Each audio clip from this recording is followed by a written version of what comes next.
La mesa forma parte de ese seminario que lleva por título genérico la política exterior del presidente de los Estados Unidos, Donald Trump, y el derecho internacional. Pensaba invitar a los ponentes a que trataran algunos temas específicos, como por ejemplo la participación de Canadá en los acuerdos bilaterales entre los Estados Unidos y México, el lugar del gobierno entrante, que en la fase final de la negociación entre los representantes de los Estados Unidos y de México tuvo una participación, las expectativas que existen en los órganos para lo que va a ser el examen y la ratificación por parte de los órganos legislativos correspondientes, en el caso de México, el Senado de la República, pero estos son temas que seguramente van a ser abordados por los participantes. Me concreto en este primer momento a referirme a los temas de manera genérica que van a ser tratados. La doctora Ileana Rodríguez Santibáñez se referirá intitula su participación del Telecán al UNSMA, que es también uno de los temas que seguramente va a ser abordado, cómo se va a referir, cómo se ha decidido que en México nos vamos a referir a este tratado. Inmediatamente después hablará el doctor Rafael Pérez Miranda, refiriéndose a la propiedad intelectual en este mismo tratado impronunciable, como ya se sabe, el UMSCA. La doctora Mariana Aparicio Ramírez concretamente tratará la cuestión de la renegociación del Telecán, y la doctora Amada Arley tituló su participación o su ponencia como urge proteger al consumidor en el marco de la renegociación del Telecán. Un momento, por favor, nada más, para decir lo que ya conocen todos los aquí participantes, de los también muy conocidos integrantes de esta mesa. La doctora Ileana Rodríguez Santibáñez, que es directora del Departamento de Derecho y Relaciones Internacionales del Tecnológico del Monterrey, el campus de la Ciudad de México, ha recibido menciones honoríficas en todos sus pasos brillantes por la trayectoria académica, tanto en la Facultad de Derecho, donde obtuvo la licenciatura, como después la maestría en Relaciones Internacionales y en el doctorado en Derecho, que también los obtuvo en la Universidad Nacional Autónoma de México. Investigadora en Derecho Internacional Público, miembro con el nivel 2 del Sistema Nacional de Investigadores, forma parte de la International Law Association, la Inter-American Bar Association Capítulo México, y del Grupo de Externos en Derecho Internacional Humanitario del Comité Internacional de la Cruz Roja Internacional. Entre sus muchas publicaciones destacan una, La soberanía en tiempos de la globalización, la de transición democrática en Irak, los tratados internacionales, teoría y aplicación de los tratados comerciales de México, entre otras muchas que no nos detenemos. Nada más recordarle a los participantes que tenemos el tiempo reducido es la última de las sesiones de esta mañana. Les toca a ellos, además, participar en la última mesa antes del almuerzo, que vamos a ser muy estrictos en ese sentido. Tiene cada uno 15 minutos para su participación y desde luego esperamos que haya espacio para que todos los asistentes puedan tener alguna participación, emitir alguna pregunta dirigida a cualquiera de los ponentes. Doctora, por favor, en uso de la palabra la doctora Rodríguez Santibáñez. Gracias. Yo traigo una presentación donde voy a ir abrevando para que sea un poco más rápido para todos nosotros el aprendizaje. Yo soy Ileana Rodríguez Santibáñez y estoy aquí porque soy una apasionada del derecho internacional público y pueden encontrarme en Twitter. Y voy a comenzar con una imagen para que observemos quiénes eran los negociadores en ese momento del Tratado de Libre Comercio de América del Norte en 1994. Este es el equipo negociador básico, porque evidentemente hay un grupo muy extenso de negociadores que lo negocian a nivel técnico muy preciso y de los cuales no se hace mención. Sin embargo, estos son los líderes que encabezaban la negociación en su momento. Podemos ver al centro a Serrapuche, Jaime Serrapuche. A su lado derecho, con anteojos, también vemos a Herminio Blanco, que es el que termina la negociación cuando sale Serrapuche, y a la izquierda, cerca de la palabra de Telecán, está Jaime Zabludowski, que hoy día dirige ICUM, una firma digital de consulta en comercio exterior. Estos básicamente fueron los negociadores de un tratado que nos catapultaron para llegar a ser la economía número 11 en ese momento de la Organización de Cooperación y Desarrollo Económica, conocida también por el mote de el Club de los Ricos o el Club de Roma. Es importante señalar que el Telecán en ese momento nos catapultó a la arena internacional, visibilizó de una manera exponencial la relación con Estados Unidos y con Canadá y subirnos a una etapa de modernidad mucho más agresiva y mucho más rápida para el comercio que solíamos tener con instrumentos como el Acuerdo General de Aranceles y Comercio, el GATT. En esa década, en los 90s, yo era una gran apasionada y estudiosa del Telecán. Me tocó estudiarlo en el Congreso, trabajaba allí en ese momento en la Cámara de Diputados durante las consultas que se hizo a la ciudadanía y luego me tocó estar como operadora desde una firma privada en la implementación del Tratado de Libre Comercio a nivel empresarial. En ese momento yo estaba en PricewaterhouseCoopers. Entonces yo tenía una gran pasión porque estuve en las consultas, pero además en la implementación y aplicación del Telecán a partir de una base operativa, en auditoría de comercio exterior. No nada más citar qué importante es, ¿no? Si cómo lo vamos a aplicar, qué es una regla de origen, nadie sabía. No sabían calcular, por ejemplo, el valor de contenido regional. O sea, era tan técnico que se necesitaban abogados muy especializados y este instrumento nos dio la oportunidad a muchos abogados de sumarnos a firmas contables como estas, como PricewaterhouseCoopers, que nos permitió desarrollar estas habilidades en un terreno muy técnico y preciso. Mi pasión en la década de los 90 y todavía en el 2000 era tanta que me di a la tarea en un foro que promovió el TEC de Monterrey de mi ejemplar. Existían todavía los libros, ya sé que ahora estamos transitando a la era de la digitalización y ahora es más común tener PDFs y otro tipo de instrumentos en lugar de estar cargando nuestros textos.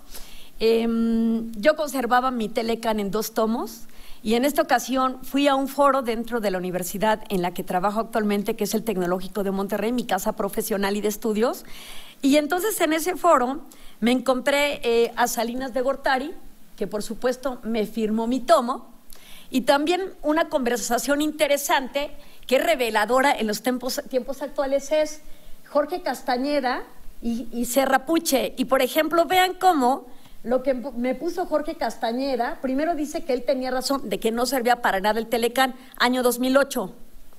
Ya pasó 1994, entra en vigor 2008. Y Jorge Castañeda, que entonces era secretario de Relaciones Exteriores en el periodo foxista, pone que, por favor, I was right all the way. Él siempre dijo que no le echaran la culpa de los resultados. Dice, para Ileana, I had nothing to do with it. No me eche la culpa, Jorge Castañeda. Y en ese diálogo escrito dedicado a mi persona en mi Telecán querido, contesta Serra Puche: para Ileana, felicidades y mucho éxito en los estudios internacionales. He was wrong, ¿no? Le contesta a Castañeda. Y en esta otra página que tengo a Valenzuela y otros ponentes que estuvieron en ese foro del TEC de Monterrey, me encanta que participó Jeffrey Davidoff, uno de los embajadores de carrera de los Estados Unidos más relevantes o que más ha querido este país, donde les invito a leer un libro de él que se llama El oso y el puercoespín.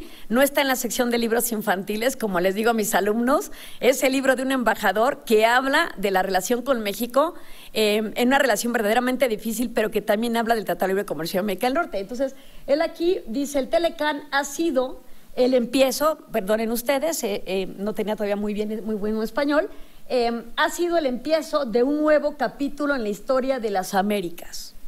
Y yo coincido plenamente con esta visión que Jeffrey Davidoff nos da en esta posición.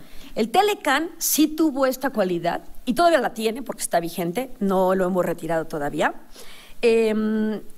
porque sí ha traído cosas positivas. Yo sí creo, soy una defensora del libre mercado, que no debemos satanizar algún instrumento que nos ha llevado a la modernización en muchas áreas del comercio en México.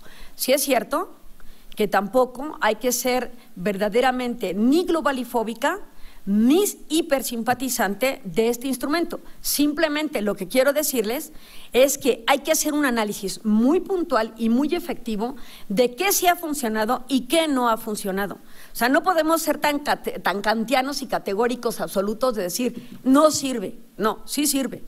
Y la transformación la hemos vivido en todo este tiempo gracias a este instrumento que sí permitió que se abriera la competencia en los mercados y visibilizó también muchas prácticas corruptas entre gobiernos, no exclusivamente de México, sino de los tres socios.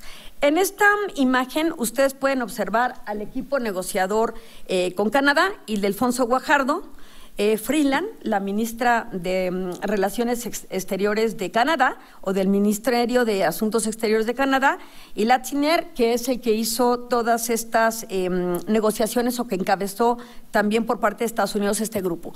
Sabemos que al final fueron prácticamente 9 meses de negociación de modificaciones del Tratado de Libre Comercio, donde se abrieron nuevas oportunidades para reflexionar nuevas condiciones. Pero algo muy importante es que si ustedes regresan al título Tratado de Libre Comercio de América del Norte y pasamos al USMCA en su acrónimo en inglés, y ahora el UMEC o el AMEC, que está para México, América, México, Estados Unidos, es México, Estados Unidos y Canadá, acuerdos México, Estados Unidos y Canadá.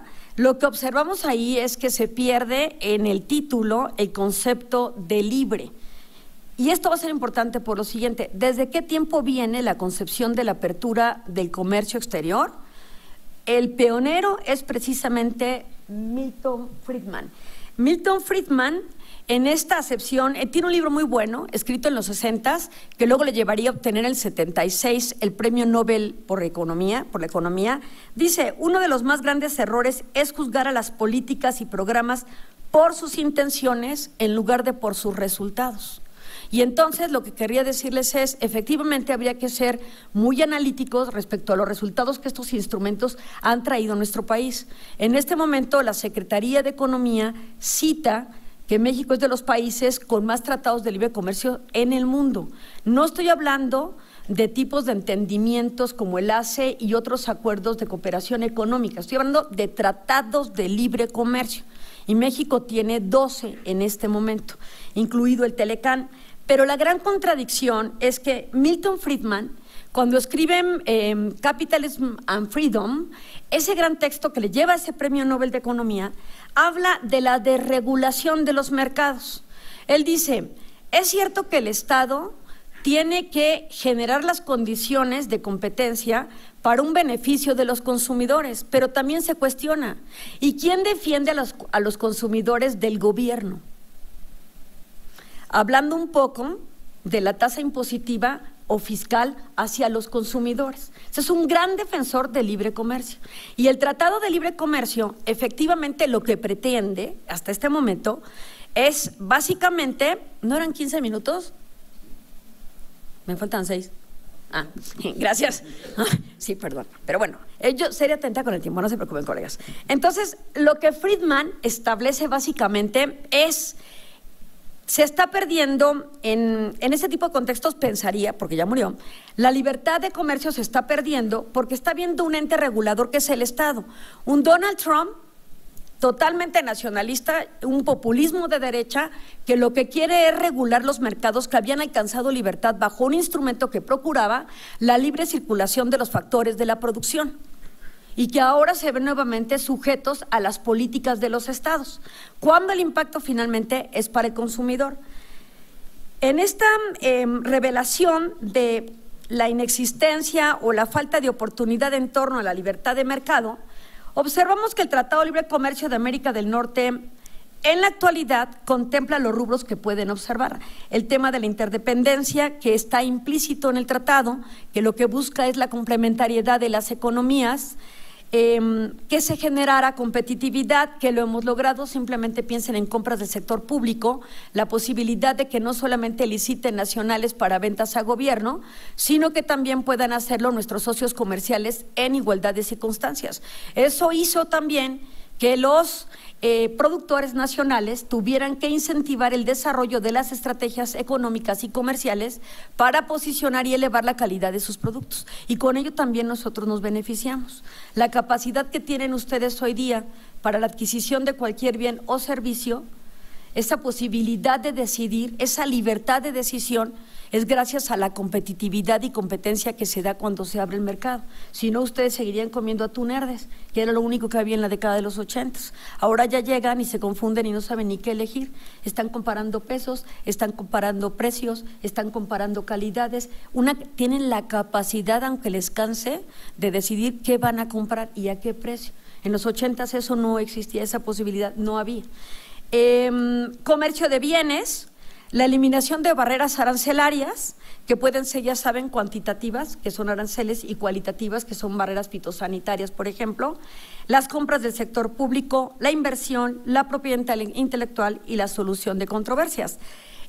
Aquí la gran pregunta en el tema de la interdependencia es si esta complementariedad es justa o equitativa. La siguiente ilustración me encanta ponérsela a mis alumnos como una guía de reflexión para luego decir lo siguiente. Ciertamente, cuando se habla de interdependencia o dependencia, estos hombres en el ring figuran o revelan lo que es la guerra en el comercio internacional.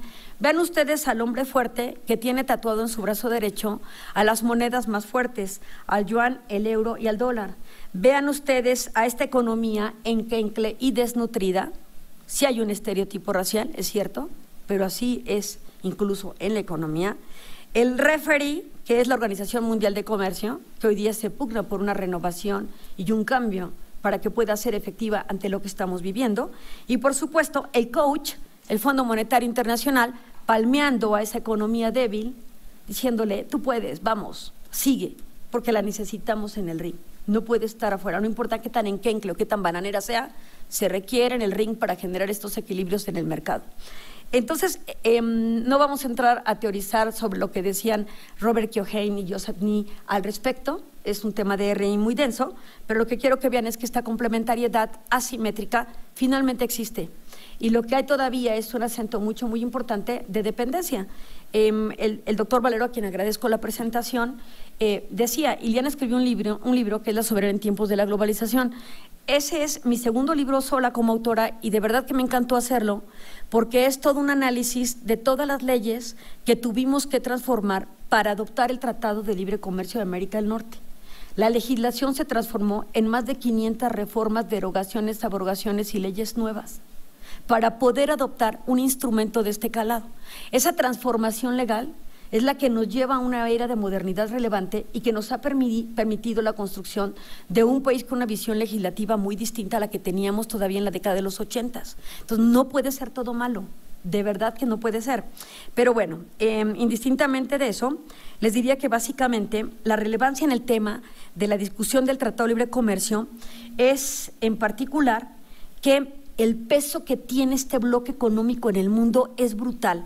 Consideren que básicamente el Fondo Monetario Internacional, y coincide con las cifras de la Organización Mundial de Comercio, nuestro comercio en ese mercado pasó de poco más de 23,000 millones de dólares en 1993 a 99,764 millones hasta junio del 2017.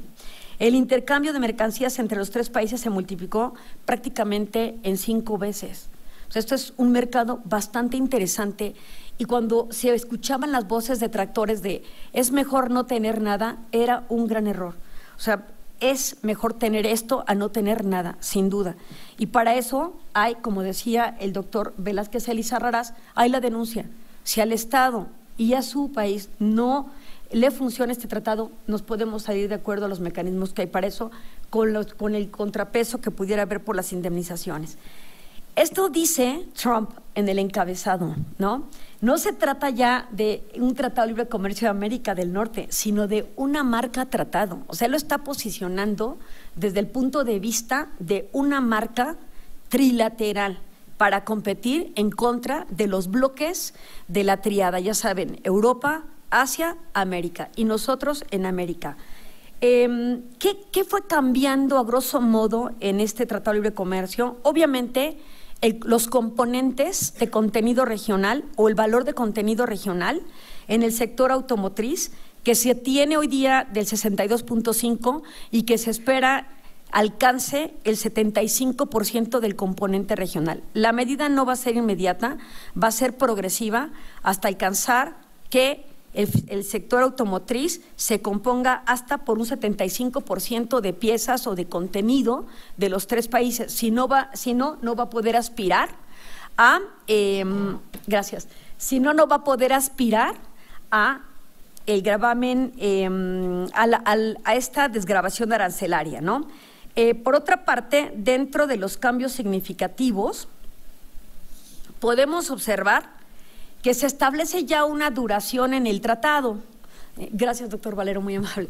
Se establece la duración en el tratado, cosa que actualmente no hay. La vigencia finalmente, podríamos decir que hoy día es ad infinitum, pero con la modificación el tratado ya supone revisiones de 6 años, pero también un término hasta los 16, donde se tendría que ver por una única vez que se renovara hasta otros 16. Ciertamente los estados en el ejercicio de su soberanía tienen la libertad de decidir cuánto tiempo se quedan o no en un tratado. Sin embargo, para mí sí genera incertidumbre jurídica el mero anuncio. Y ya entiendo perfectamente lo que es un tratado de carácter contractual, no un tratado ley. Y este es un ejemplo clarísimo de ello. Tiene una fecha de terminación. Y si les está yendo muy bien a los que están en la dinámica de interacción a la luz de este tratado, que vayan previendo que en 16 años puede o no volver a renovarse. Esto también les va a obligar a los comerciantes en el Telecán a diversificar en otros instrumentos si no quieren ver que la negociación termine. Pero bueno, también este tratado, por supuesto, tiene que ver con la lucha de los lácteos entre Canadá y Estados Unidos. ¿Qué se logró ahí? Se abre el mercado canadiense igual que el estadounidense, pero también se pudo mantener el capítulo de solución de controversias, que fue una presión por parte de Canadá. Entonces ahí hubo un quid pro quo. ¿Se reducen impuestos agrícolas? Pues sí, se reducen impuestos agrícolas, no va a haber, pero quiere decir que México va a recibir una oleada importante de productos agrícolas de los Estados Unidos. Yo no sé si ustedes han viajado en carretera en Estados Unidos y vean la tecnología que tienen de riego en sus campos y la capacidad económica y los subsidios que reciben para ser altamente productores, por ejemplo, de cereales, versus México. Entonces, el que no se paguen aranceles, pues no es tampoco lo muy positivo para nosotros, ¿no? Pero bueno, algo también importante aquí va a ser el tema de la innovación, de la que seguramente hablará mi querido doctor Pérez Miranda, pero les diría, comercio electrónico no estaba contemplado, ya está contemplada. El tema, por ejemplo, de data privacy o protección de datos, el tema de protección de los algoritmos, que desde el punto de vista de la propiedad intelectual no había protección, ya se menciona en el Tratado de Libre Comercio de América del Norte. Los proveedores de servicios de Internet no van a ser responsables, pero van a tener la facultad de quitar y bajar contenidos. Analícenlo desde el punto de vista de la censura también.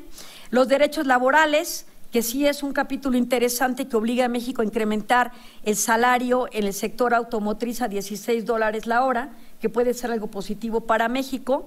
El seguir lineamientos de la OIT, que también es bastante positivo.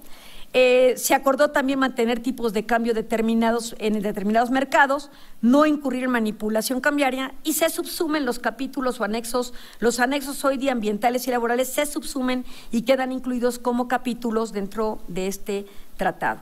Esta es una frase interesante, ¿sí? ¿Ya? ¿Quiere reservar su comentario para la siguiente ronda? Sí, yo creo que sí. Sí, ya solamente terminaría con esta imagen sobre el Telecán y reservaría mis comentarios para la siguiente oportunidad de respuesta sobre el tema. El Telecán moderno permitirá crecer a los negocios en la región y crear más empleos locales, dice American Chambers. La decepción, pues ya la han mencionado aquí el doctor Velázquez Elizarrarás, la decepción es un tiempo de terminación de este tratado, el sector agrícola, que no fue muy protegido, y en general esta sería mi opinión. Muchas gracias.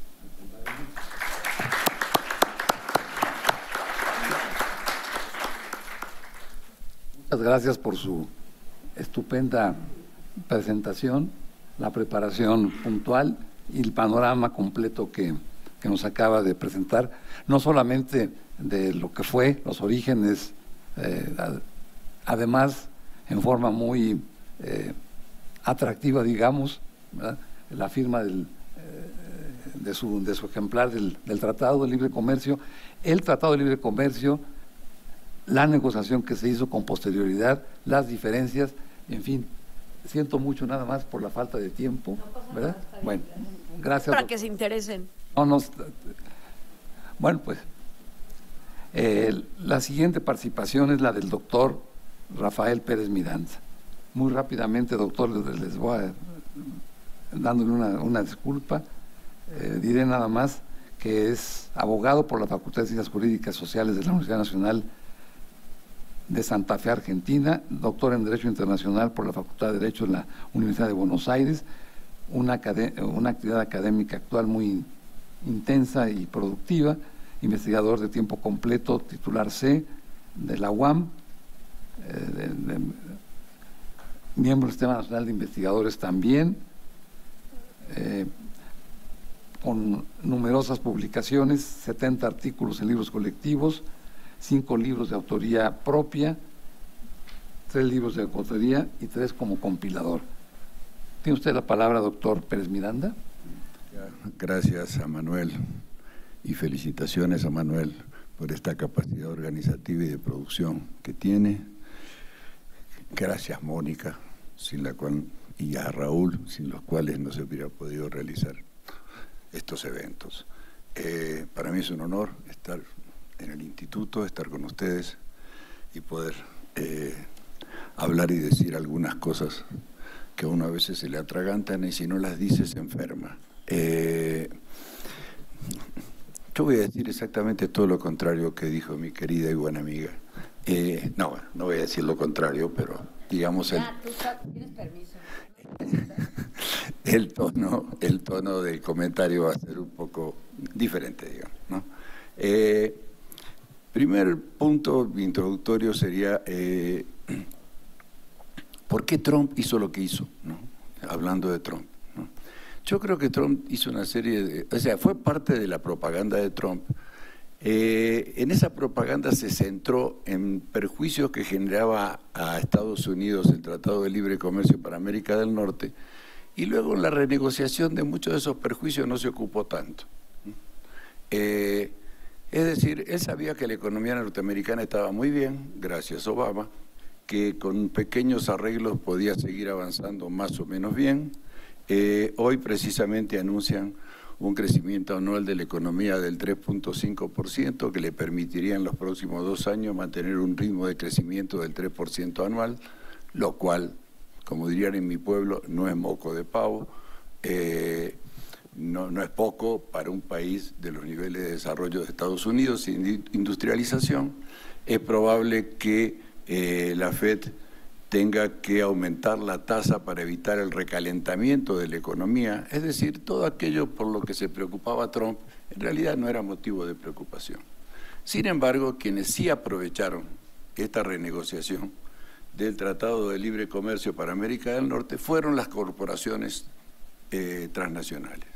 Las grandes corporaciones internacionales aprovecharon y se metieron en aquello que ellos saben manejar muy bien. Es decir, hagamos concesiones de coyuntura. Total, cualquier acuerdo de libre comercio, mañana o pasado Trump decide aplicar aranceles por X motivo y de acá que llegamos a la solución de controversia ya pasó el momento grave, y metámonos en la parte de coyuntura, es decir, en aquel tipo de normas de legislación que sí nos va a beneficiar a las grandes corporaciones y que va a durar durante mucho tiempo. Es mi idea. Yo nunca he sido muy partidario del Tratado de Libre Comercio, en gran medida no porque como no entiendo mucho de economía, fui profesor de economía, pero nunca entendí mucho de eso, sí me preocupo de otro tema que es, en 1994 teníamos un 50% de pobres y hoy tenemos un 50% de pobres, pero nuestros pobres ahora son más pobres que antes y nuestra clase media casi está, los pobres están impidiendo que lleguemos porque nos empujan hacia arriba, ¿no? Pero ya no estamos yendo hacia la pobreza. Y sí, ha habido grandes utilidades corporativas derivados de esto. Los otros números que presentan los economistas, mucho no me preocupa, porque la verdad que, digo, yo no sé si son útiles, ¿no? Si sirven para algo que hayamos aumentado el comercio, etcétera, etcétera. Lo que sé es que los pobres siguen siendo pobres y que somos de los países de América Latina que menos hemos avanzado en la eliminación de la pobreza. Entonces, digamos, partiendo de esa base, voy a lo mío. El primer punto a aclarar es que en el tema de propiedad intelectual, las características, la repercusión de los acuerdos que se tienen en materia de propiedad intelectual son diferentes a casi todos los otros rubros. Es decir, yo acuerdo políticas comerciales con los miembros del tratado, pero cuando yo acuerdo políticas de propiedad intelectual, lo acuerdo con toda la humanidad. Si yo firmo un tratado de propiedad intelectual con Haití, ¿no? Cuando lo cumplo, beneficio a todos los países del mundo que soliciten una patente en México. ¿Por qué? Porque estoy obligado a cambiar la ley de propiedad industrial y la ley de derechos de autor, y la ley de variedades vegetales, etcétera. Es decir, tenemos que tener en cuenta que cada compromiso que se contrae en un tratado de libre comercio o en el tratado que sea vinculado a la propiedad intelectual implica una reforma interna, que beneficia a todo aquel que solicite una protección de propiedad intelectual en el país. Por el contrario, en los temas de inversión extranjera, por ejemplo, que es otro tema muy vinculado al tema de propiedad intelectual, sí los acuerdos solo competen a los países que firmaron el tratado. Y en casi todas las otras características, igual. Esto es importante, ¿por qué? Porque México ha celebrado ya en estos días, ¿no? En estos meses, firmó 2 tratados, uno ya está aprobado por el Senado, otro va a ser aprobado por el Senado, y está a punto de firmar un tercer tratado con la Unión Europea. Ya tenemos un tratado de libre comercio con la Unión Europea, sin embargo, a partir del Tratado de Lisboa, la Unión Europea, digamos, la Comisión, sobre todo, concentra la potestad de negociar internacionalmente materias como propiedad intelectual e inversión extranjera, cosa que antes no podía, era facultad de cada Estado. Por eso nosotros tenemos innumerables tratados de protección de inversiones con casi todos los países europeos que invierten en México. Ahora eso va a ser sustituido por un capítulo de inversión extranjera. Sobre la importancia que tiene el tema del que estamos hablando, en los tratados a que estamos refiriendo, ustedes lo pueden ver en la gráfica. Para ahorrarme tiempo, pues lo dejo unos segundos, pero trato de continuar. ¿Qué sucede, no? Por ejemplo, ¿qué sucede si hay contradicciones, ¿no?, en los tratados? Fíjense ustedes que cuando México presenta el TPP, ¿no?, plantea como un beneficio de la exclusión de una parte del capítulo de propiedad, una parte del capítulo de propiedad intelectual fue excluido con un mecanismo que los internacionalistas, yo soy doctor en Derecho Internacional, pero mucho de Derecho Internacional no lo entiendo, y sí quizá me lo puedan explicar, que es por qué, ¿no?, se saca de un tratado una serie de cláusulas, pero se aprueban esas cláusulas como parte del tratado, pero se dice que no pertenecen al tratado y que si mañana o pasado se incorporan al tratado, cada cuerpo legislativo de cada país deberá aprobarlo. Es decir, con sacarlo se acaba el problema. Bueno, porque además no es una trampa que diga, si mañana o pasado se ponen de acuerdo los cancilleres, pues cobran vigencia. No. Si se pretendiera que cobre vigencia, tiene que volver, en el caso de México, al Senado, ser aprobado por el Senado, entregar la ratificación, y no dice qué pasa si la mitad de los países lo aprueban y la otra mitad no. Bueno, eso es parte del misterio. México, refiriéndose a lo que llamamos patentamiento de segundos usos, aclaró cuando presentó el TPP que era beneficioso que se hubiera sacado porque evitaba una serie de problemas. Acto seguido, firma el TMEC e incorpora, ¿no? Entonces, digamos, es un caso claro, ¿no?, donde primero se toma la decisión de excluir algo porque es nocivo para México y después se toma la decisión de incluirlo, y en el segundo caso se explica por qué es beneficioso para México, además, ¿no?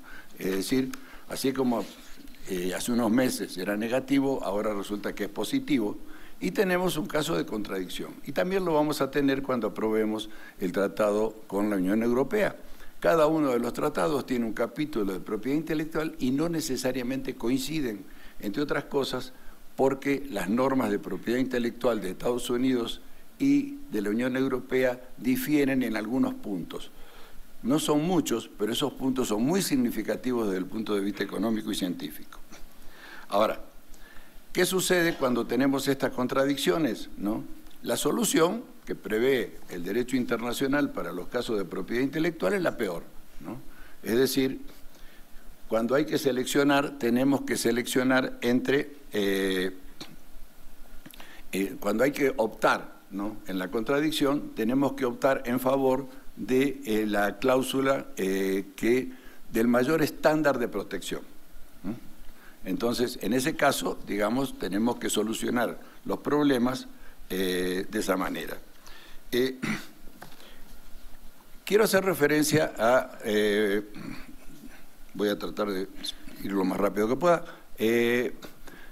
a un aspecto del TLC que resulta un poco vergonzoso, que es, además de que tenemos una cláusula que dice que si queremos firmar un tratado de libre comercio con otro país tenemos que comunicarle a Canadá y a Estados Unidos que lo vamos a hacer, y que además tenemos que lograr que los dos estén de acuerdo con que lo hagamos, porque si no nos pueden expulsar del tratado. Esa tontería que dijeron los funcionarios de que no era pedir autorización, es pedir autorización, ¿no? Si no, no pueden expulsar, es decir, eso es pedir autorización.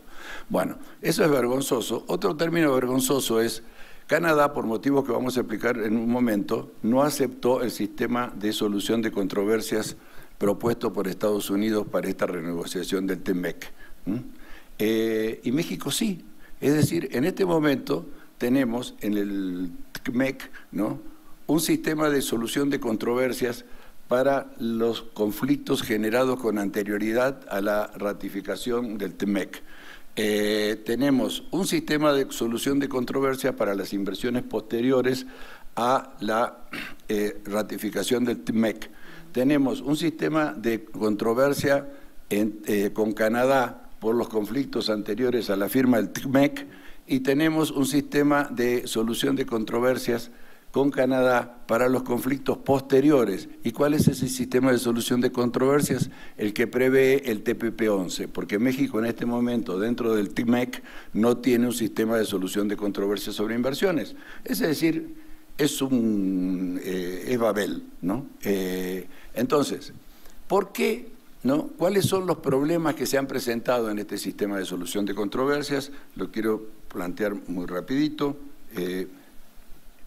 Normalmente los sistemas de solución de controversias son los industrializados contra los que somos un poco morenitos, ¿no? Es decir, con los países pobres.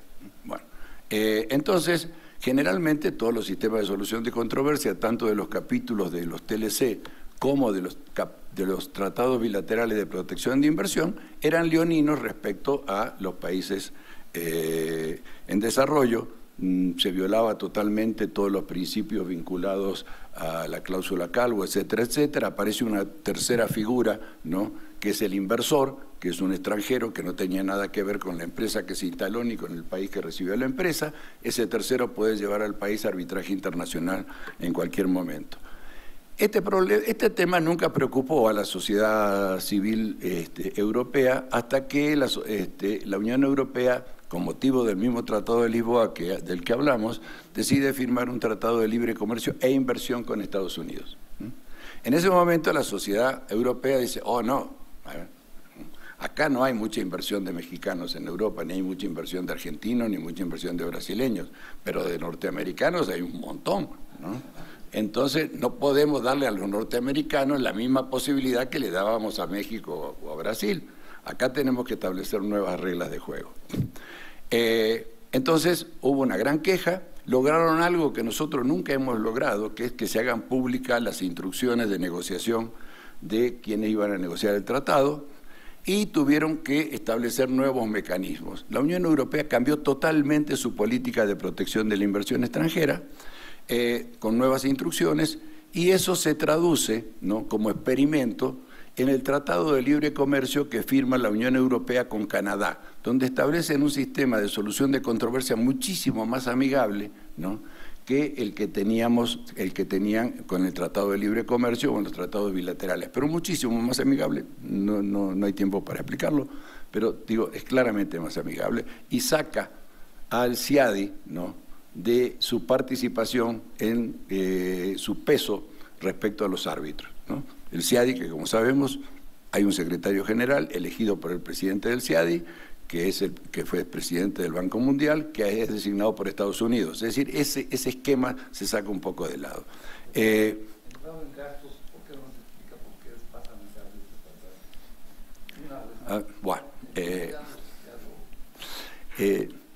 En algunos casos se incorporaron temas que también se incorporaron en el tratado. Pero, ¿por qué es más amigable?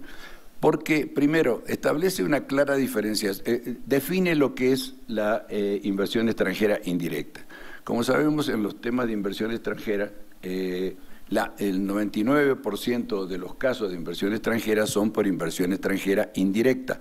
Es decir, cuando no pasa la propiedad, cuando un país no le retira el derecho de propiedad a una persona jurídica o a una empresa extranjera, sino que la afecta de tal manera que esa empresa considera que es como si la hubiera expropiado, ¿no?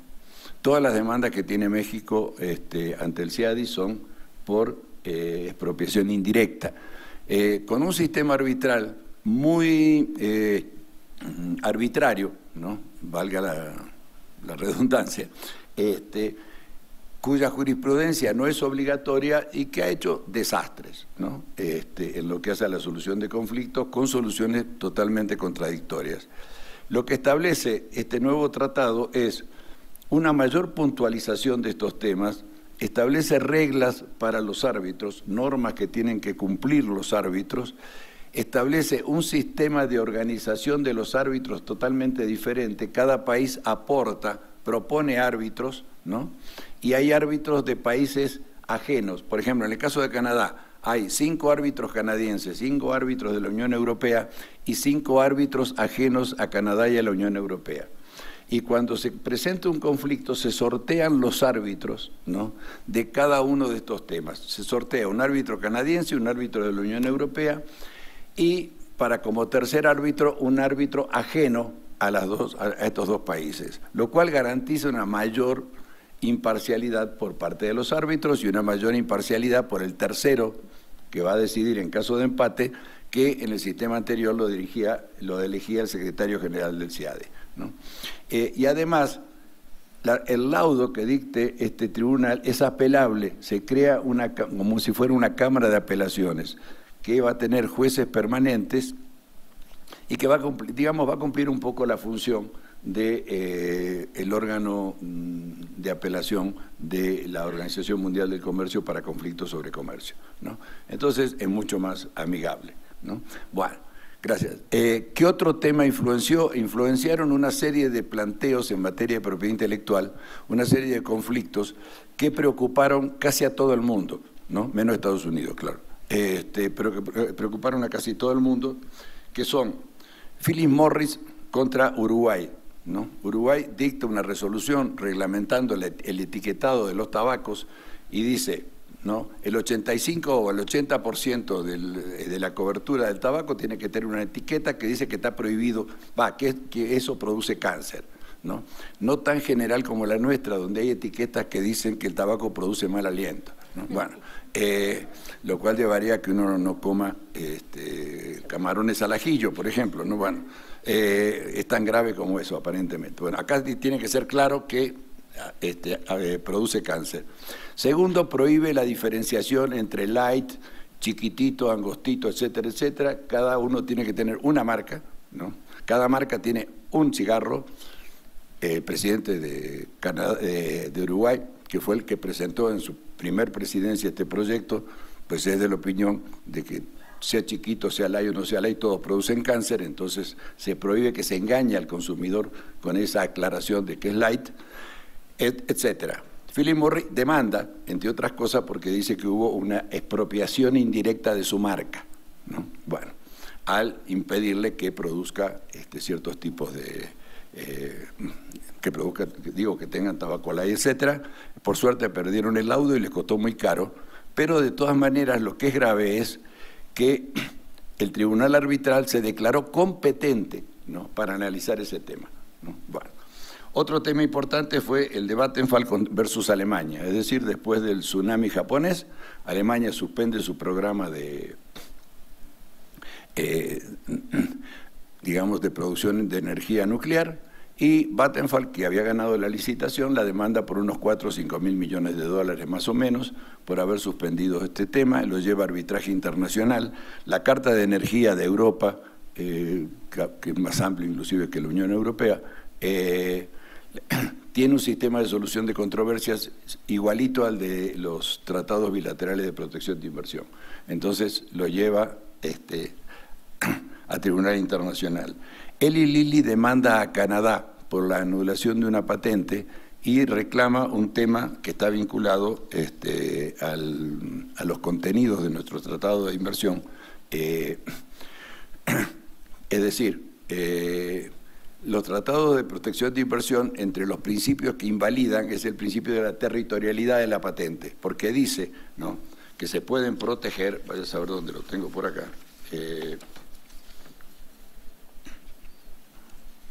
que el inversionista, ¿no?, afectado, se puede ser afectado y se considera inversionista al que inicia, ¿no?, al que ha invertido, pero también al que quiere invertir, ¿no?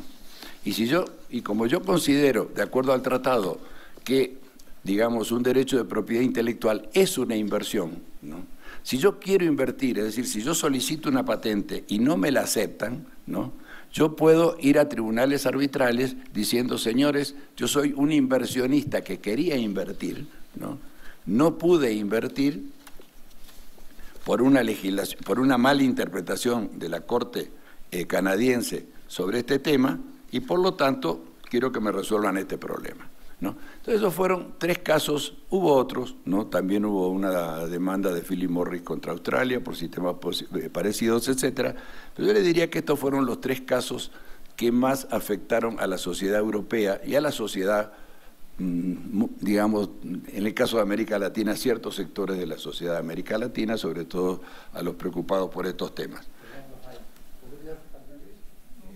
Aparte de lo ya más difundido, que son la prorrogación de la patente, etcétera, etcétera, hay 2 puntos muy importantes que se incluyen en propiedad intelectual. Uno, México, los 3 países, pueden prohibir el patentamiento de planta, pero no de productos derivados de la planta, ¿no?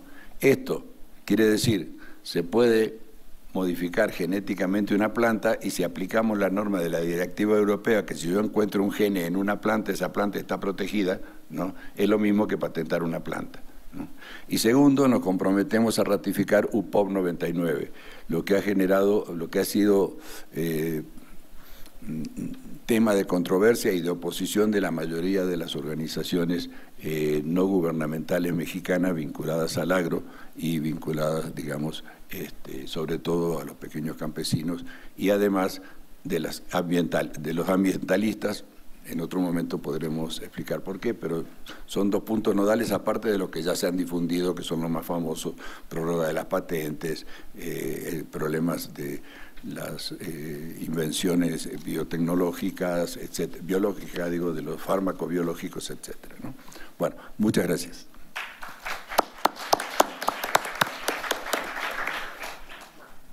Muchas gracias por tu participación, por tu presentación, que yo creo que tiene además una importancia que no podemos dejar de mencionar, de eludir. Es necesario enfrentarte a todos estos temas en forma crítica, no hacer nada más, pues, digamos, la presentación o el elogio, sino necesitamos ver cuáles son las, pues, una serie de puntos, de asuntos que necesitan una reflexión mayor. No estoy refiriendo a ninguna otra participación en especial, sino al tema en general. Así que esa es una aportación adicional que mucho seguramente te agradecemos todos los que tenemos el beneficio de escuchar la participación. A continuación, hará uso de la palabra la doctora Mariana Paricio Ramírez, que es doctora en Ciencias Sociales por la Flaxo, profesora asociada de tiempo completo en el Centro de Estudios de Relaciones Internacionales de la Facultad de Ciencias Políticas y Sociales, aquí enfrente, coordinadora académica del Observatorio de la Relación Binacional México-Estados Unidos en la misma facultad, forma parte o tiene a su cargo un proyecto de investigación, PAPIT, con el tema del comercio como instrumento de política exterior hacia América Latina, China y Estados Unidos en una perspectiva comparada. Líneas de investigación que actualmente están desarrollándose por parte de la doctora, efectos en política exterior del comercio internacional asimétrico, relaciones comerciales y política de Estados Unidos con América Latina, la integración de América Latina, también como problemática del desarrollo, la diplomacia económica de China, o sea, abarca pues prácticamente todo el panorama del comercio internacional contemporáneo y de los tratados de libre comercio. Recuerdo que su tema es precisamente el de la renegociación del Tratado de Libre Comercio en América del Norte. Muchas gracias, doctor Valero. Para mí es un honor estar en esta mesa con tan distinguidos colegas. Cuando estaba en proceso de formación tuve la fortuna de que usted me diera una entrevista para que me diera luces sobre mi tesis de doctorado, así es que para mí es un honor estar el día de hoy aquí con usted. Agradezco al doctor Becerra y al grupo organizador de este seminario, que es muy interesante y muy apropiado en estos tiempos convulsos. Cambié ligeramente el tema de mi presentación porque me interesaba presentar cuáles son los intereses de la política comercial de Donald Trump y analizar como estudio de caso el USMCA now, ahora, pero hace algunos días era todavía Telecán. En el contenido de mi presentación, el objeto central entonces es analizar las características de la política comercial de Estados Unidos durante lo que lleva la administración de Donald Trump. ¿No? Estamos a un paso de los resultados de las elecciones intermedias en Estados Unidos, que va a ser fundamental no solamente para la ratificación en el Congreso de este nuevo acuerdo comercial, sino también de las relaciones con el nuevo gobierno de Andrés Manuel López Obrador. He decidido presentar esta breve presentación en 2 puntos. El primero son los cambios y las continuidades de la política comercial de Estados Unidos, y aquí yo me cuestiono si en realidad Trump ha revolucionado la formulación de la política comercial o tiene algunos puntos de quiebre, pero hay una continuidad respecto a administraciones anteriores desde del siglo XXI. Y en el segundo punto quisiera analizar los componentes políticos de esta política comercial en el acuerdo que estamos analizando, y finalmente algunas reflexiones finales. Okay. Desde su campaña y lo que lleva de su administración, el presidente Trump ha cuestionado los instrumentos de política comercial de Estados Unidos, y podemos identificar 2 aspectos centrales en este cuestionamiento. Uno que tiene que ver con los argumentos económicos y otro con los argumentos institucionales. Los argumentos económicos que en reiteradas ocasiones en discursos y en formulación de política y de corte económico tiene que ver con que Estados Unidos recibe un trato injusto, asegura que los socios comerciales como nosotros, ¿no?, como México, Canadá y otros, tienen la fuerza para imponer sus intereses nacionales en contra de su país, de Estados Unidos, algo que va en contra de la política de liberación competitiva que se ha dinamizado desde la administración de George Walker Bush, y que sugiere esta política que Estados Unidos tiene la fortaleza económica y política de hacer que sus socios comerciales modifiquen sus comportamientos en política internacional, pero también en política comercial. Desde la perspectiva de Trump, esta política de liberación competitiva, Estados Unidos no lo ha ejercido de esa forma. ¿Qué otro argumento económico podemos identificar, ¿no?, en los discursos de Donald Trump? Él sugiere que los acuerdos bilaterales y regionales, como el Telecan, son negativos para su economía y que esto ha producido una balanza deficitaria para su país.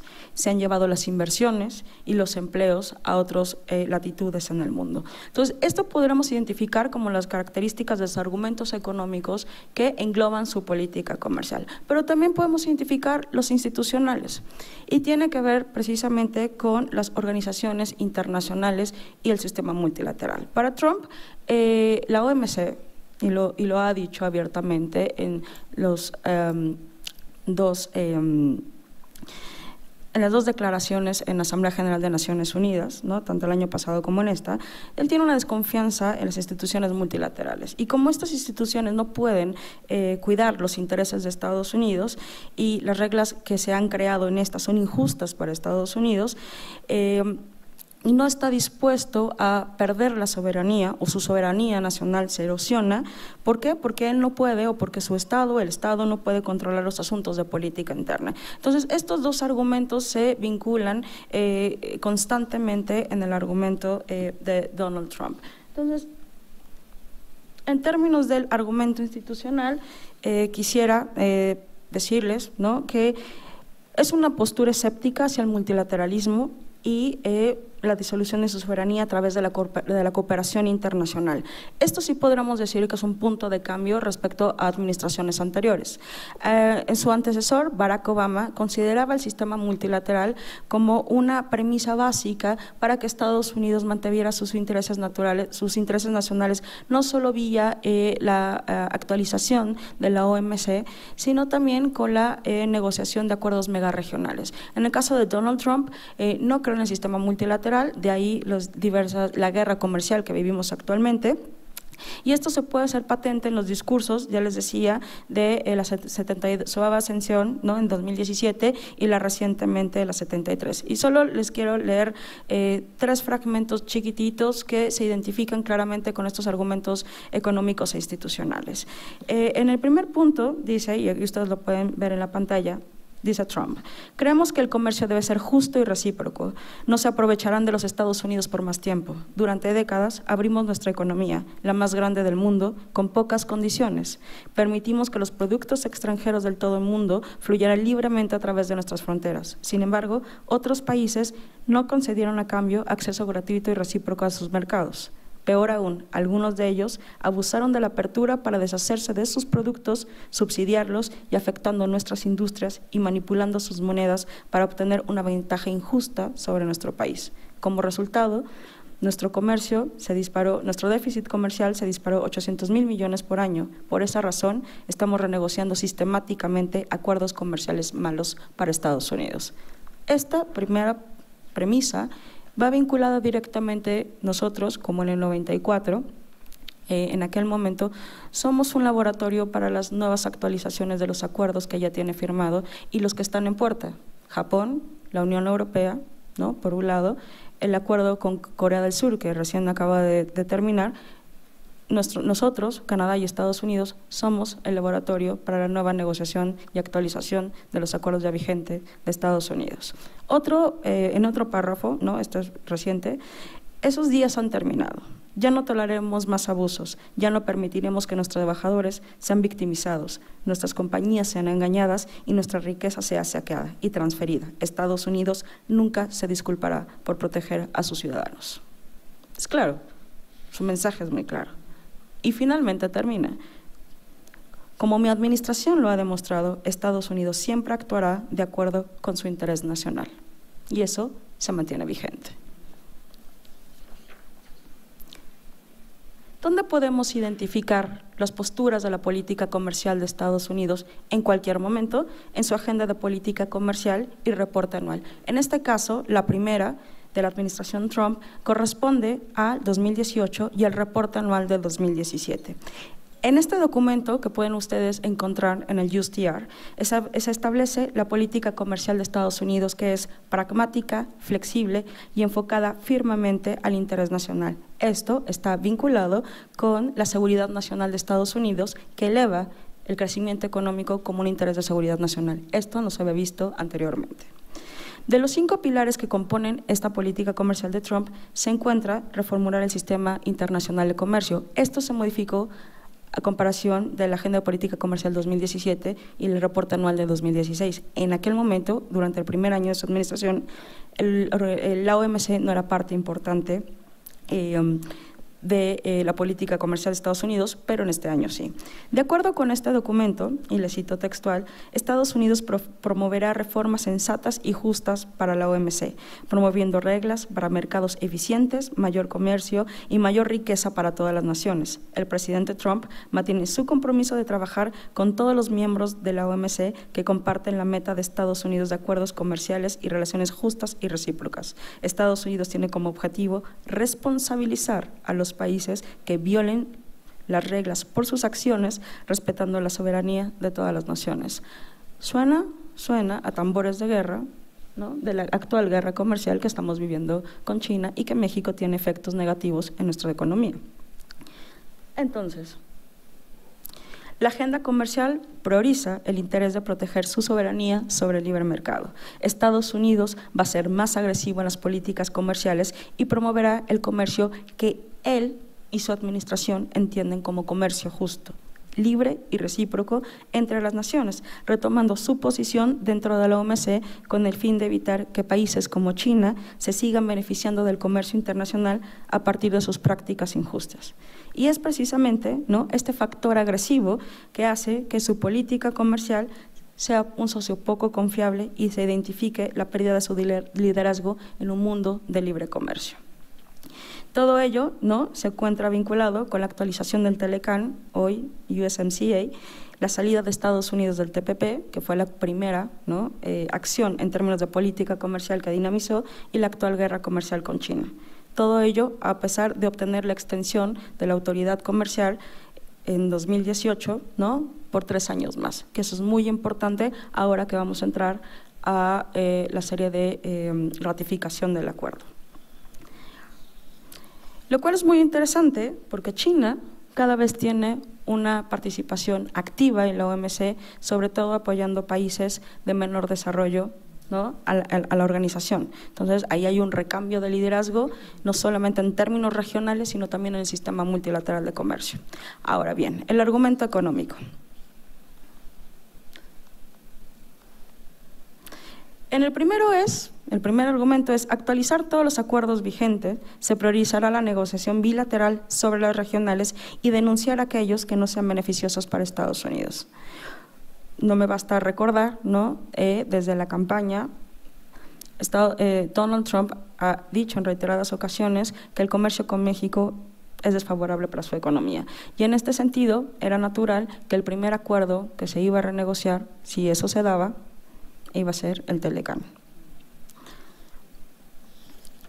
No tengo tiempo para dar como argumentos de por qué Trump no tiene razón, ¿no?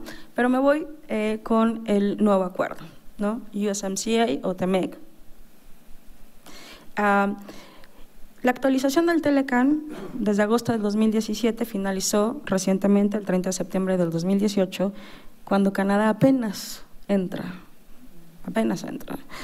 El 1 de octubre del 2018, los 3 países miembros anunciaron el nuevo acuerdo, ahora denominado por sus nuevas siglas, y sugieren que se va a firmar el 29 de noviembre del 2018. Una vez firmado el acuerdo, aún queda pendiente el proceso de ratificación por el Congreso por parte de los 3 países. Suponemos que en el Congreso mexicano no va a haber problema, como nunca hay problema, ¿no? Nunca hay problema. Pero en el caso de Estados Unidos, sí hay pronunciamientos de que va a haber problemas. El 16 de octubre de este año, el representante del Partido Republicano, Mitch McConnell, anunció que este acuerdo no será analizado y ratificado, si fuera el caso, hasta el próximo año. Entonces, pues al menos el siguiente año vamos a hacer todo el cabildeo, negociación en Estados Unidos para que el acuerdo pase. Y eso también, ¿no? Y eso también está vinculado directamente con una declaración reciente de Rob Portman, también del Partido Republicano, en un reciente discurso en el Heritage Foundation, que dijo que una de las modificaciones sustanciales del NAFTA en el nuevo acuerdo tiene que ver justo con las reglas de origen del sector automotriz, pero aún así no están contentos con lo que se terminó por negociar. Entonces, yo no auguro que en el caso de Estados Unidos pase tersamente la actualización del acuerdo, aún teniendo la autoridad para comerciar. A Trump va a costarle mucho políticamente, el pork value va a ser altamente costoso para que se firme el acuerdo tal cual y como está. Ya han dicho mis colegas de la mesa la cláusula sunset, ¿no? Que es muy importante. De hecho, un texto muy interesante de Kruger, de Anna Kruger, sugiere que esta cláusula es una de las grandes pérdidas del acuerdo de Trump. ¿Por qué? No solamente tiene que ver con que hay una inestabilidad en términos de inversión, ¿no? Cada 16 años, bien lo dijo los colegas, se va a actualizar el acuerdo, pero lo cual, a pesar de que puede ser un momento de inestabilidad, considero, a partir de la siguiente cláusula, que ya nos ha dicho la Poison Pill Clause, o mejor conocida como cláusula venenosa, ¿no? De pastilla venenosa. Esta es la cláusula política del acuerdo. La cláusula política del acuerdo está en el 32, sección 10, de sección 10, donde sugiere que los tratados de libre comercio con países que no tienen una economía de mercado. Y aquí la gran pregunta es, ¿desde la perspectiva de quién no es una economía de mercado? Y en el acuerdo básicamente dice, se entiende por non-market economy a cualquier país que a la fecha de la adopción de este acuerdo haya sido considerado, subrayo, por una de las partes no ser una economía de mercado según sus leyes y políticas comerciales, y esto también es importante, que no tiene un tratado de libre comercio con alguna de las partes. ¿Por qué subrayo esto y por qué voy a detener los pocos minutos que me quedan acá? ¿Ya no me quedan? Ah, entonces me callo. Para la segunda vuelta. Muchas gracias. Al contrario.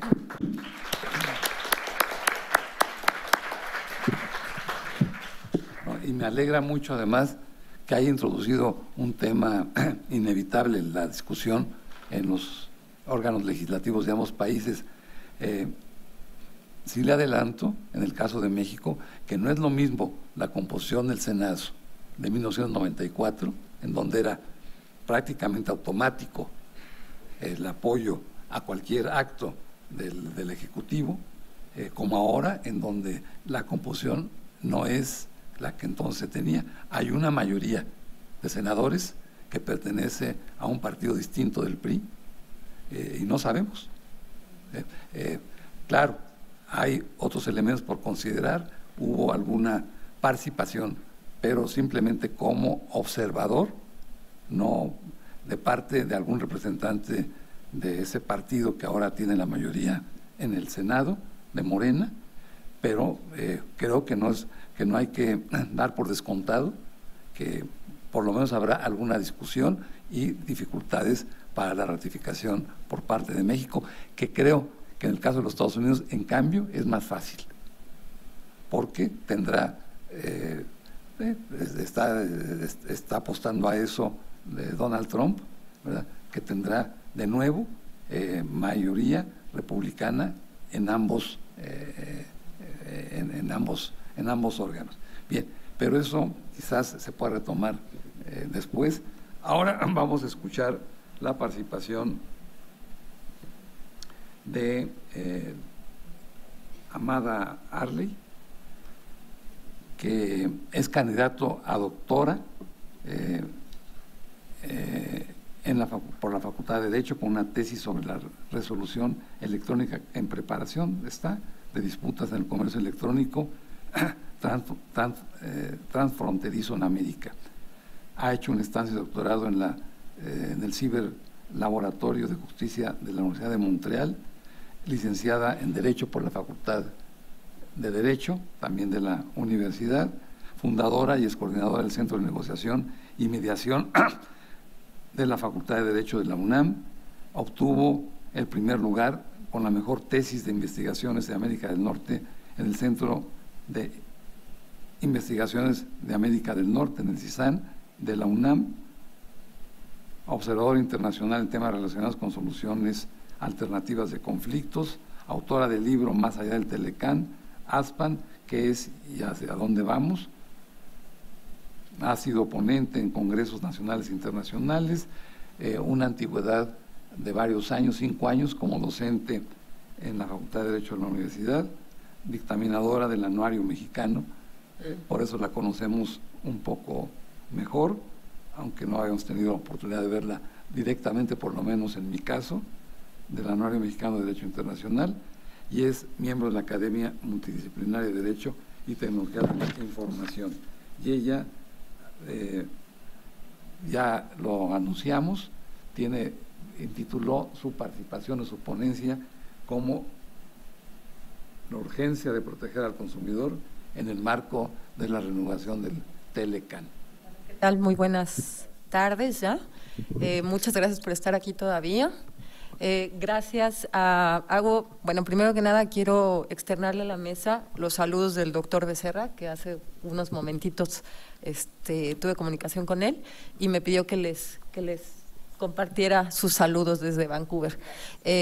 A la vez es mi agradecimiento a Mónica y a Raúl por la organización del evento, y pues es un honor estar en esta distinguida mesa con tan distinguidos ponentes.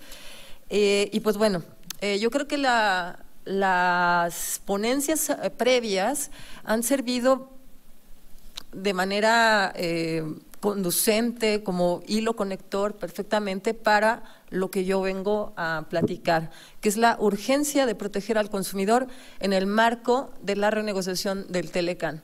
Sí, este es un tema muy ausente. Hay un solo artículo dentro del capítulo de comercio economía digital o comercio digital que se refiere a la protección del consumidor.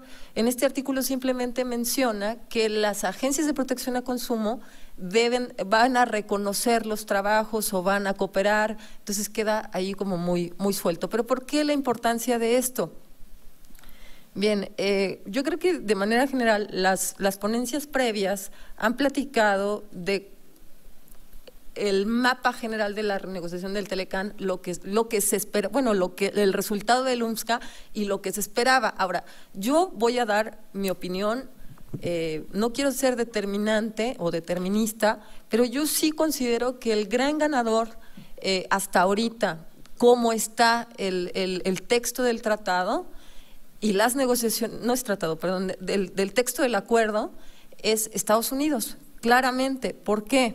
Porque si ustedes alcanzan a ver ahí, ahí, perdón, porque está en inglés, pero estas eran las expectativas que se tenían del tratado, ¿no? De la renegociación del tratado. Estados Unidos quería reducir la tarifa comercial o el déficit comercial con México, quería aumentar el porcentaje en las reglas de origen, quería eliminar el capítulo 19. México, por otro lado, quería reducir las tarifas del comercio, por otro lado, quería el capítulo de comercio digital o comercio electrónico.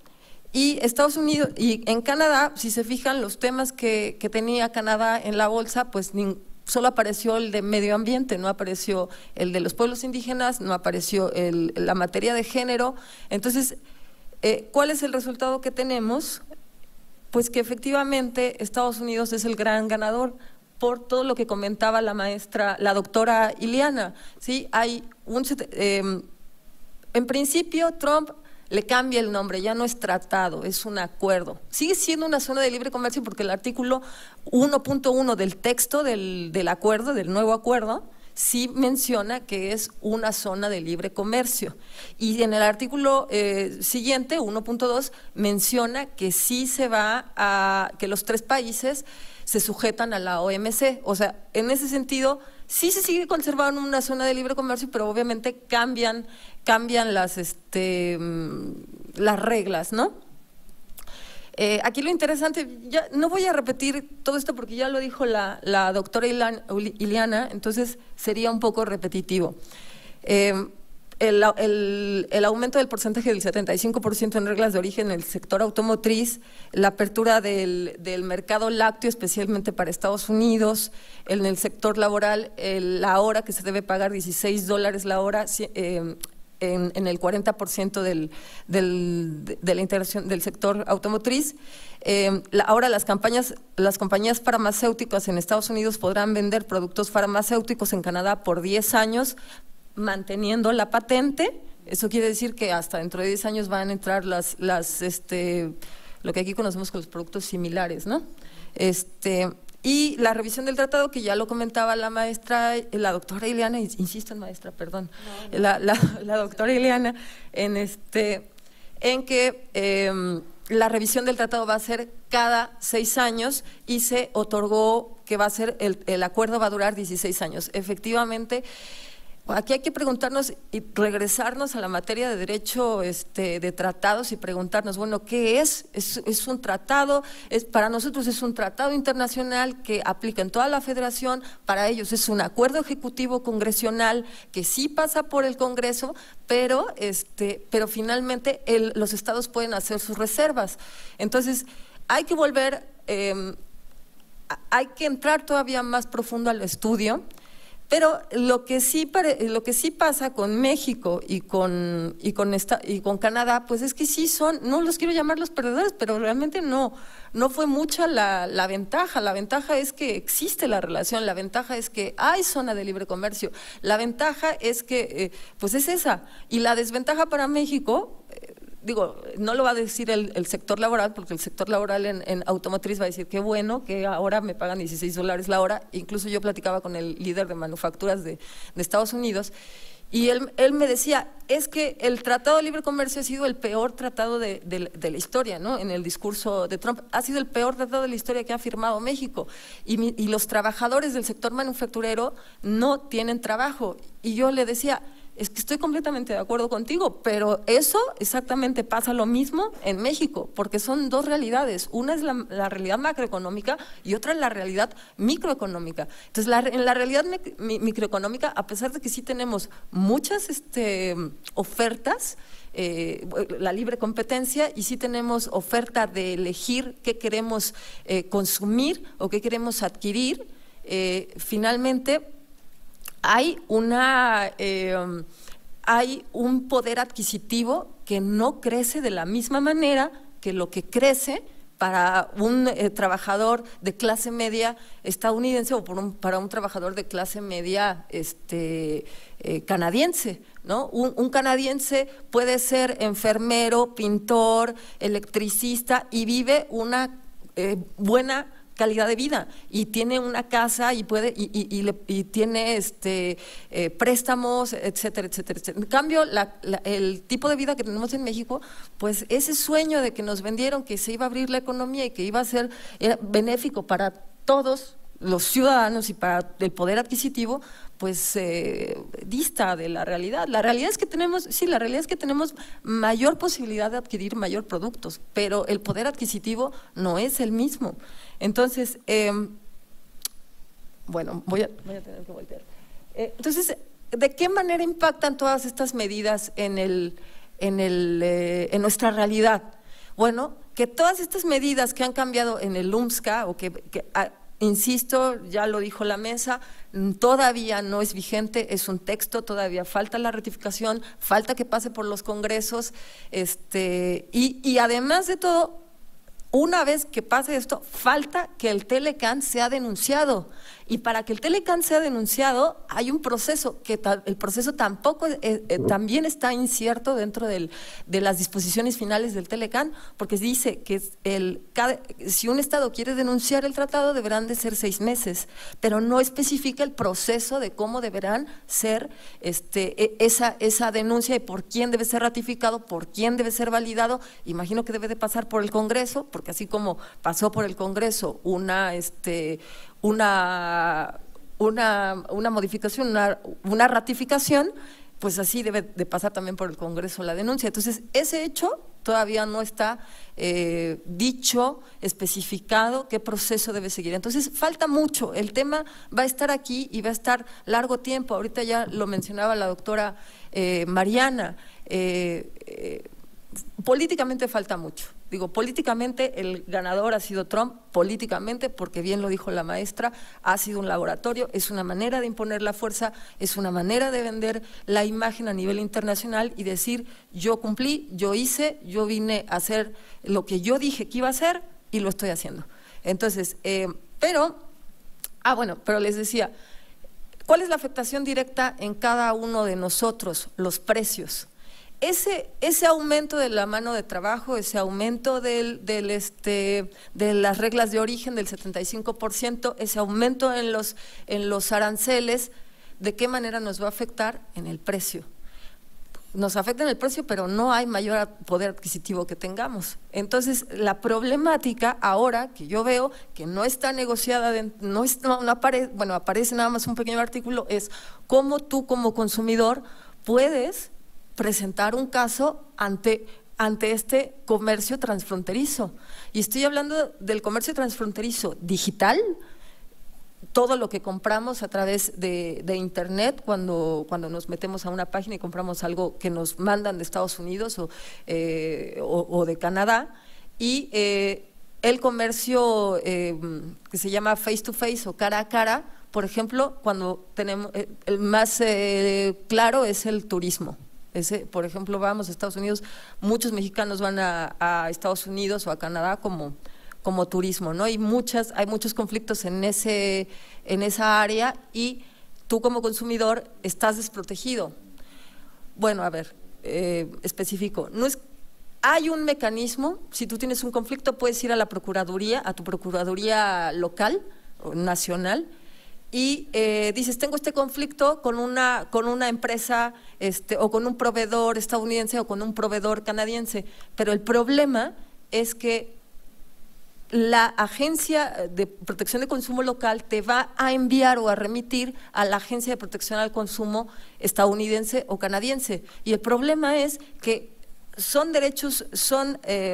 tipos de derecho diferente, los derechos son diferentes, las agencias son diferentes y no se comprometen a seguir tu caso. Entonces, para ti como consumidor, pues resulta una pérdida de tiempo y prefieres perder el dinero. Estoy hablando en el caso de Estados Unidos, pero por ejemplo en el caso de China también pasa. ¿Cuántos productos que dicen entran en línea a comprar a China? Y dicen, pues es más barato. Me dicen, llega en 3 meses, no importa, es más barato, lo espero. Y cuando llega el producto, no es un buen producto. Entonces, o no me gustó el producto, o llega otro, ¿y a quién le reclamo? ¿Y cómo lo hago? No, pues prefiero perder el dinero. Entonces, ese es la problemática que vengo a plantear. Si ustedes alcanzan a ver la estadística, van a observar que el consumo es prioritariamente de Estados Unidos, es hacia Reino Unido, China, Canadá, Hong Kong, Australia. Pero en México y Canadá, el mayor consumo transfronterizo, es decir, compras, transacciones electrónicas, esto es de transacciones electrónicas, es hacia Estados Unidos. Entonces, este es un mapita ahí muy hecho al aventón, pero ahí ustedes pueden ver cómo es las condiciones, ¿sí? Brasil el mayor número de consumo lo tiene de Canadá y de Estados Unidos, México de Estados Unidos y de China, Singapur, Estados Unidos de Inglaterra, China y Singapur. O sea, todo está en el bloque asiático, o sea, el poder económico está en China. Sí, por eso tenemos estos portales como Alibaba, etcétera, donde uno puede consumir a distancia, pero ya les dije cuál es la problemática. Vamos entonces a hacer esta ronda. Disculpe, ¿verdad? El tiempo, pues, es...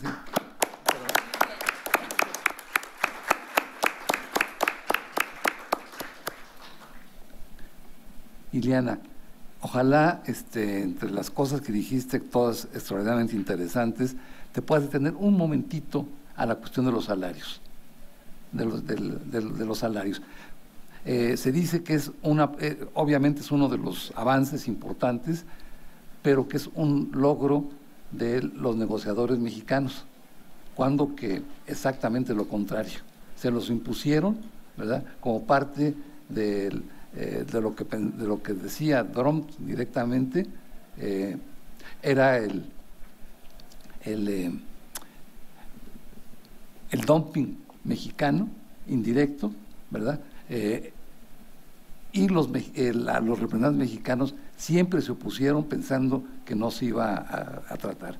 Pero bueno, los temas que tú quisieras tratar y que quedaron pendientes de tu exposición, por favor.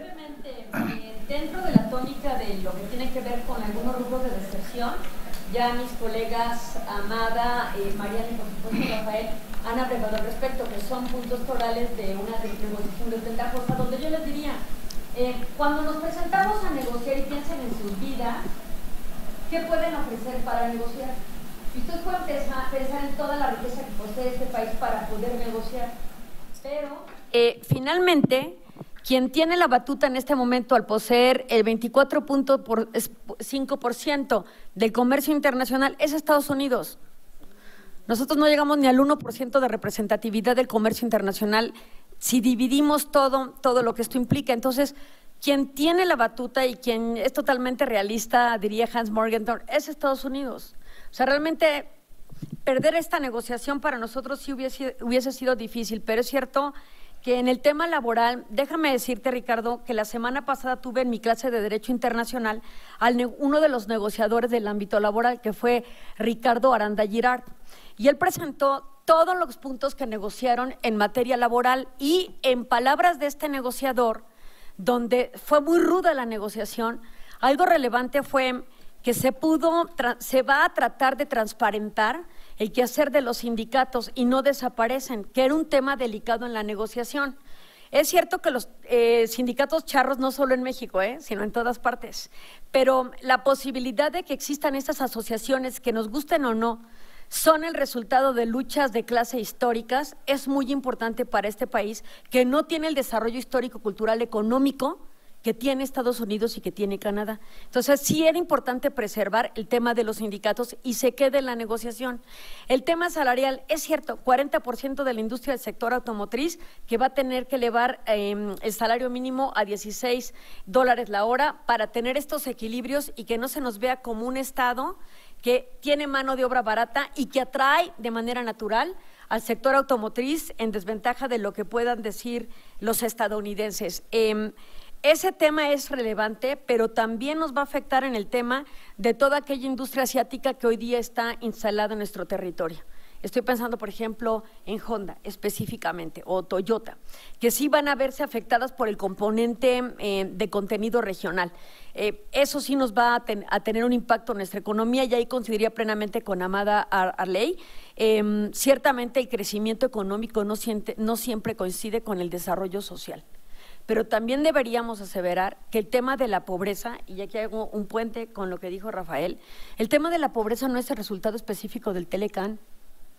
Es cierto que el tratado ha exacerbado ciertas circunstancias que han llevado a la pauperización de ciertos segmentos de la población, pero el tema de la pobreza no nace con el Telecán. El tema de la pobreza es resultado de muchísimos factores de carácter interno e internacional, y de las malas decisiones y las malas negociaciones, y de la corrupción, y de muchos factores. Yo lo que pediría es, repito, sin ser globalifóbica ni ser hipersimpatizante del Tratado de Libre Comercio, es un análisis muy prudente de rubro por rubro, porque no en todo se perdió. Por ejemplo, este mismo negociador también tomó la negociación del tema ambiental, y en el tema ambiental nos comentó cosas que ahora yo estoy atendiendo en el sentido de interés personal por la biosfera y todo esto que debería preocuparnos. Y un tema es, por ejemplo, el consumo exacerbado de productos del mar, el tiburón. O sea, yo no sé si ustedes han visto, por ejemplo, que a un tiburón por sus aletas es altamente codiciado en el mercado asiático. Entonces aquí los asiáticos pescan tiburones, les cortan las aletas y los devuelven vivos al mar, donde son devorados por sus depredadores o ahogados, o se ahogan en el mar. O sea, es una muerte espantosa. Este tratado hoy día contiene la prohibición del aleteo del tiburón, y a que nadie lo sabíamos. O sea, en este mercado se va a proteger a estas especies marinas y se va a sancionar y se va a perseguir a todos aquellos que atenten contra los recursos marinos. O sea, ese tipo de cositas son las que yo creo que estamos invitados a entrarle. O sea, no es solo el tema salarial, no es solo el tema de si se van a proteger los algoritmos, cosa muy novedosa en un tratado en materia de propiedad intelectual. O sea, un software se va a poder proteger. O sea, el Telecán no está proponiendo el nuevo USMCA. O sea, hay que ver cómo. La responsabilidad de estos proveedores de Internet, el tema de la medicina, que es particularmente sensible a mi parecer, porque si tenemos el componente de la pobreza y además le añadimos la restricción que va a haber en el acceso a medicamentos, precisamente por la ampliación del término de 5 a 10 años para liberar conocimiento de los similares, no todo el mundo va a tener acceso a la medicina. Entonces, claro, hay figuras que son verdaderamente perversas porque favorecen a los intereses capitalistas corporativistas. Pero entonces, ¿qué va a hacer el Estado o los estados para mitigar el impacto de estas acciones? O sea, no puede ser el tratado el único eje que guíe la política nacional en materia económica. Entonces, yo lo que les diría es, hay que entrar al estudio del instrumento, ver cómo está la situación para precisamente tener un panorama muy preciso del impacto de esta negociación, si efectivamente pasa con los cambios en el Senado en Estados Unidos y las reacciones que pueda tener también nuestro Congreso en tiempos diferentes, ¿no? Muchas gracias.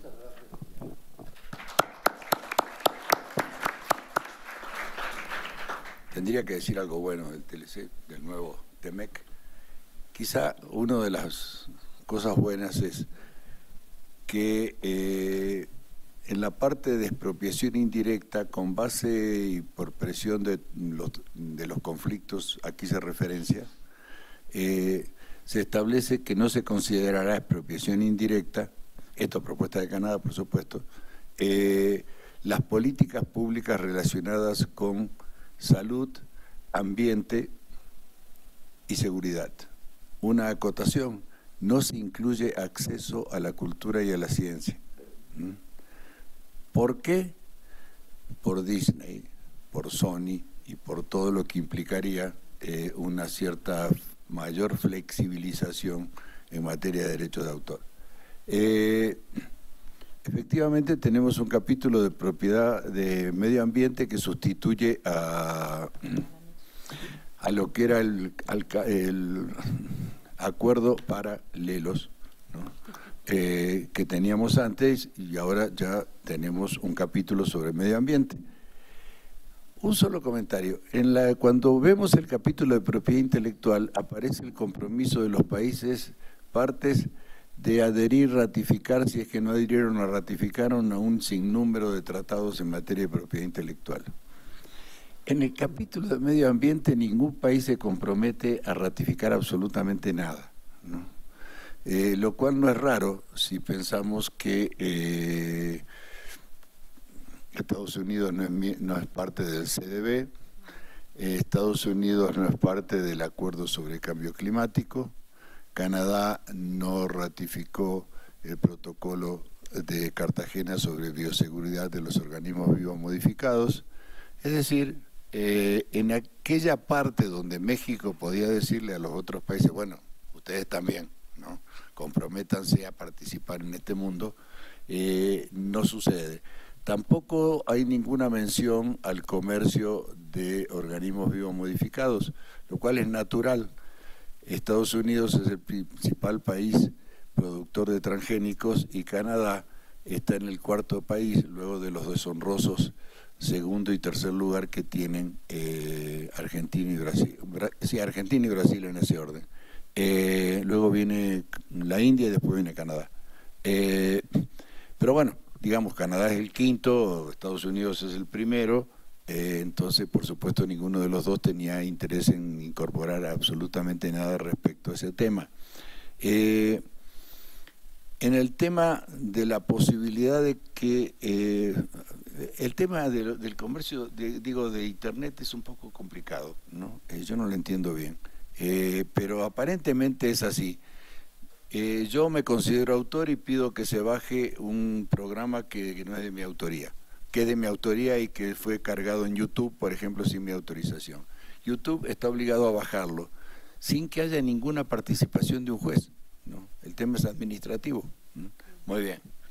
Resulta que yo insisto en que yo no plagié nada, ¿no? El que lo cargó.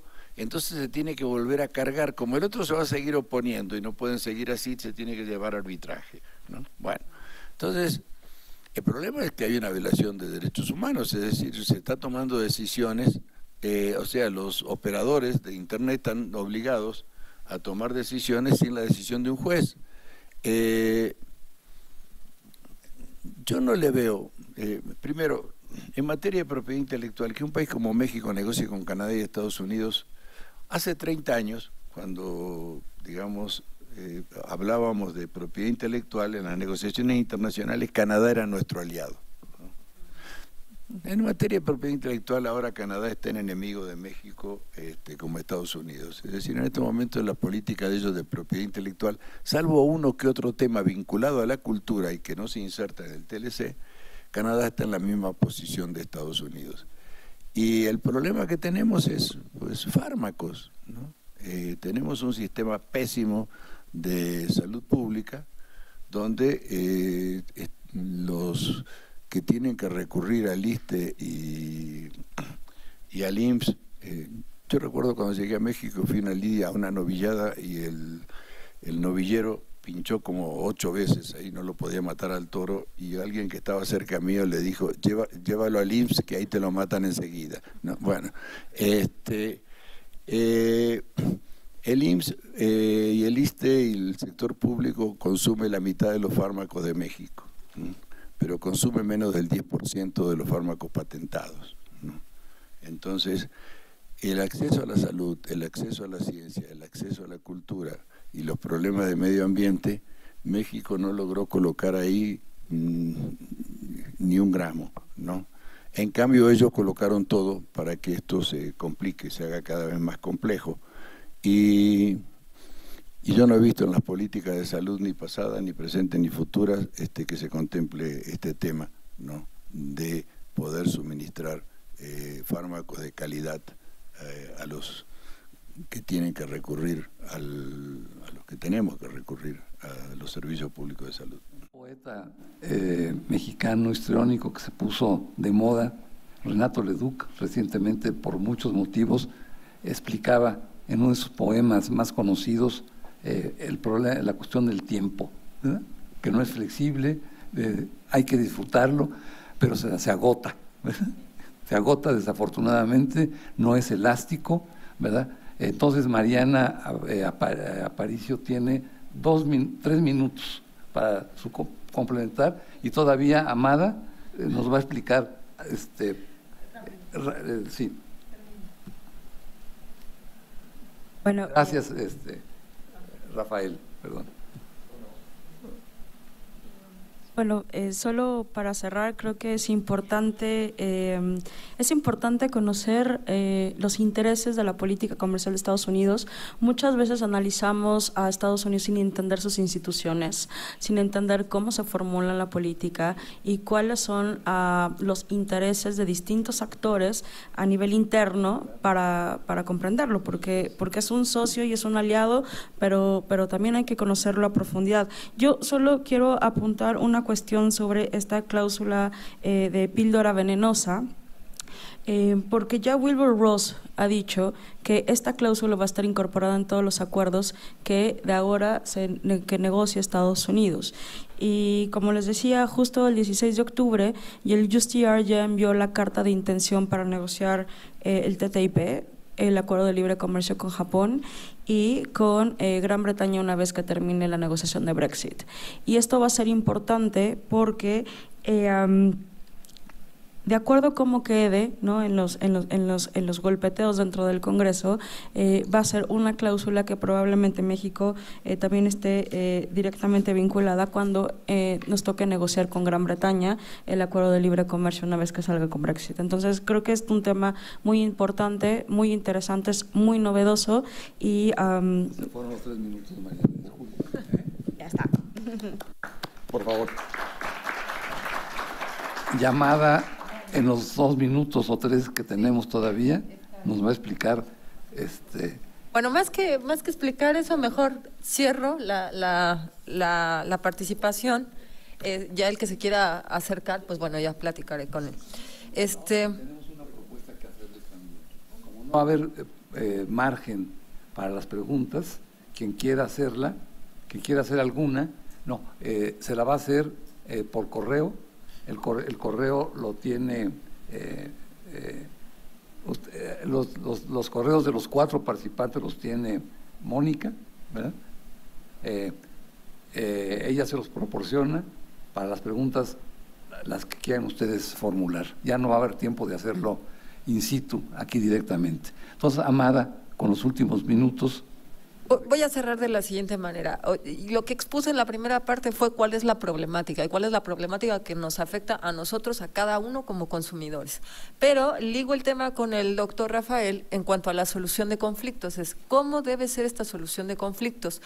Desde mi perspectiva, debiera haber una plataforma de resolución electrónica de conflictos, donde tú como consumidor pudieras a través de la plataforma solucionar el conflicto. Ahora, el problema viene con la ejecución, por eso la plataforma debería estar diseñada con una vinculación con tribunales. Ahora, para eso se requiere todo un estudio legislativo de cómo debería hacerse, que sí tengo y que lo puedo llegar a compartir, pero lo importante es la afectación en derechos humanos, tanto en propiedad intelectual como el consumo. Aquí el artífice del comercio, una piedra angular del comercio es el consumidor. Sin consumidor no hay comercio. Entonces, se requiere un Estado de Derecho Social Internacional que proteja al consumidor, porque el derecho de consumo ha sido algo muy aparente, ha sido algo que no es eficaz. Entonces se requiere llegar a esos términos de eficacia. No sé si se llegue, probablemente no, porque los intereses políticos tienen una… camino diferente, pero la temática tiene que plantearse porque es una temática real, especialmente porque nosotros como consumidores mexicanos tenemos el mayor consumo hacia Estados Unidos, de Estados Unidos. Y este modelo del que yo hablo, pienso que podría replicarse en los 12 tratados o en diversos tratados que tiene México, porque la problemática está, vuelvo a repetir, con China. Entonces, y nada más una nota más, si ustedes se interesan por ver el texto del UMSCA, es bueno que hagan la comparación con el texto del TPP, que es el mismo texto, O sea, lo que hicieron los negociadores fue partir del TPP, y a partir de ahí hacer el texto del UMSCA. Entonces es o sea, casi es el mismo tratado. Varían en determinadas cosas, en intereses, en porcentajes, en determinaciones fundamentales, pero es el mismo texto. Entonces, con esto cierro mi participación, le agradezco mucho a la mesa y les agradezco al público.